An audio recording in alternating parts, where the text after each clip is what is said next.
সিরাজগঞ্জের শাহজাদপুরে বিএনপির দুই গ্রুপের সংঘর্ষের ঘটনা ঘটেছে। এ সময় কেন্দ্রীয় স্বেচ্ছাসেবক দলের সাবেক সহসভাপতি সিরাজগঞ্জ বিএনপি সম্মেলন প্রস্তুতি কমিটির সদস্য গোলাম সারোয়ার সহ উভয় পক্ষের প্রায় ১২ জন নেতাকর্মী আহত হয়েছে। এছাড়াও সংঘর্ষের ভিডিও ধারণের সময় শাহজাদপুর সাংবাদিক ফোরামের কোষাধ্যক্ষ ও দি ডেইলি স্কাই পত্রিকার প্রতিনিধি সেলিম তালুকদারের ওপরও হামলা ও মোবাইল ছিনিয়ে নেওয়ার ঘটনা ঘটেছে। শনিবার ৮ ফেব্রুয়ারি দুপুরে উপজেলা বিএনপির দলীয় কার্যালয়ের সামনে এই ঘটনা ঘটে।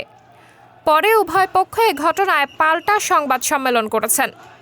জানা যায়, দুপুরে সিরাজগঞ্জ জেলা বিএনপির সম্মেলন প্রস্তুত কমিটির সদস্য গোলাম সারোয়ারের শাহজাদপুর আগমন নিয়ে সিরাজগঞ্জ জেলা সম্মেলন প্রস্তুতি কমিটির আহ্বায়ক ডক্টর এম এ মুহিতের অনুসারীরা দলীয় কার্যালয়ে অবস্থান নেয়। এ সময় তারা ডক্টর এম এ মুহিতের নামে স্লোগান দিতে থাকে। এ সময় গোলাম সারোয়ার তার অনুসারীদের নিয়ে দলীয় কার্যালয়ের সামনে এলে অবস্থানরত নেতাকর্মীরা তাদের ওপর হামলা করে এবং ধাওয়া দেয়। সংঘর্ষের ঘটনায় উভয় পক্ষের ১২ জন আহত হওয়ার দাবি করেছে। আহতরা স্থানীয় বিএনপি হাসপাতালে ভর্তি হয়ে চিকিৎসা নিয়েছেন। পরে বেলা ২:৩০টায় আহত গোলাম সারোয়ার এই হামলার ঘটনায় পৌর শহরের দাবাড়িয়া গ্রামে তার বাসভবনে এক সংবাদ সম্মেলন করেন। সংবাদ সম্মেলনে তিনি উল্লেখ করেন, সম্মেলন প্রস্তুত কমিটির সদস্য সিরাজগঞ্জ জেলা বিএনপির সাবেক প্রধান উপদেষ্টা ডক্টর এম এ মুহিতের নির্দেশে তার অনুসারী হামলা চালায়।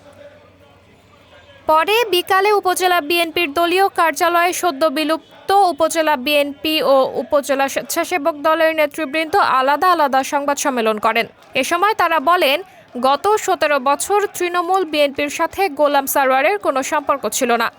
তিনি কোনো খবর না দিয়ে আওয়ামী লীগের লোকজন নিয়ে দলীয় কার্যালয়ে আসার খবরে নেতাকর্মীদের মাঝে উত্তেজনা ছড়িয়ে পড়ে।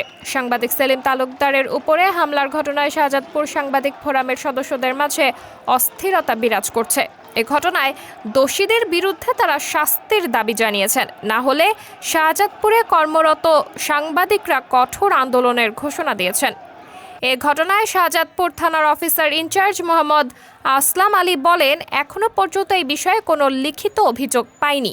অভিযোগ পেলে তদন্ত করে প্রয়োজনীয় আইনানুগ ব্যবস্থা গ্রহণ করা হবে। সাবরিনা জলিল, সবার কথা।